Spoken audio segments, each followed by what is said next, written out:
My name, hi, my name is Debora Wisneski. I am not the Deborah, but I am a Deborah for you today. I am a friend of the Abbey, and Reverend Deborah asked me today to speak on courage.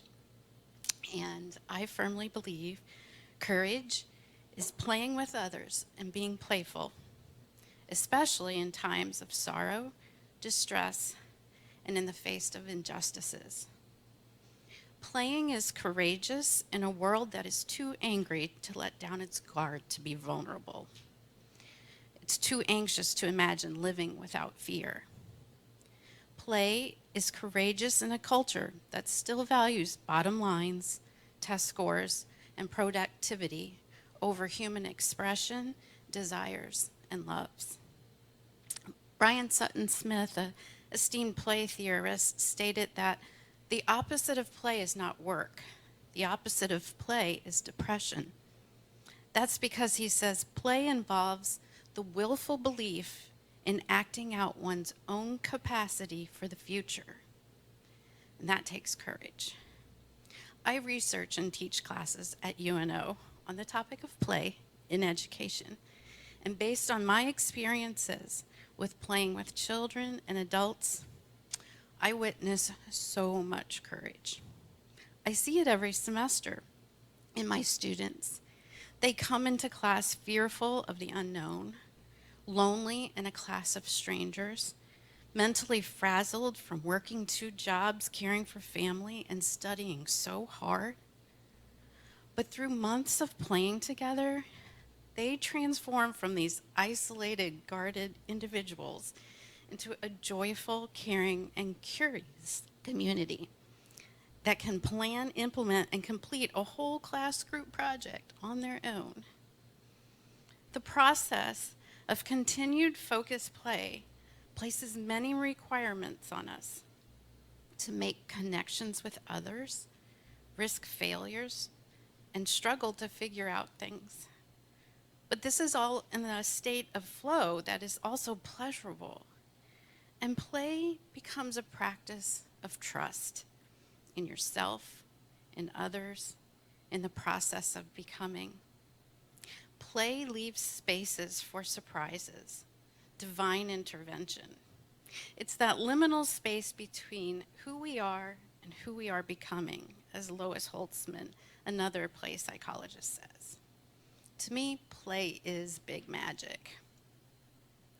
When you think of courage as play, you begin to see it everywhere. Here's a few examples of what I've seen in Omaha in just the last few months. Courage is a preschool child trying over and over to stack cups into a tower, and they keep falling, but he just keeps going back to try again. Courage is his teacher sitting patiently by his side and cooing soft words of encouragement and staying with him through his frustrations till finally the Tower of Cups stands. Courage is when staff and volunteers at a food distribution center for the hungry spend non-stop grueling hours of lifting and pushing boxes and carts of meats and dairy and produce so that families can have a good holiday dinner. But they do so with Michael Jackson blaring over the loudspeakers, so every lift and push is turned into a dance move, and a sing-along breaks out. So those in line receive not only food, but the true joy of the season.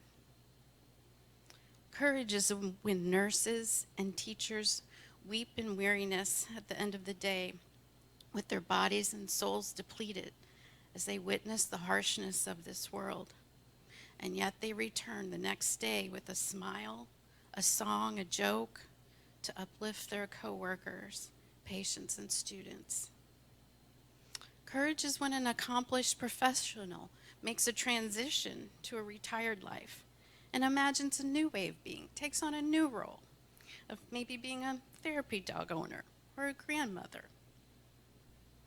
Courage is facing the big birthday of 50 and marking success not by the size of your IRA, but by the number of friends with whom you've created a gaming community that offers fun and fellowship across the globe.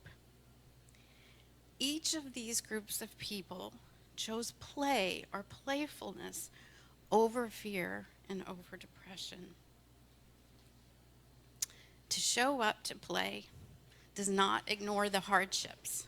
Rather, it's an expression of courage that says, despite this, I know what matters. I know what heals. I know what will get us through, what allows us to be human, to belong, and to be in community. And if we take courage, we can make our community more playful, hopefully in this new year, so that we will have the space to be who we are and who we are becoming. Perhaps that we can play our way to a community of peace and love. Thank you.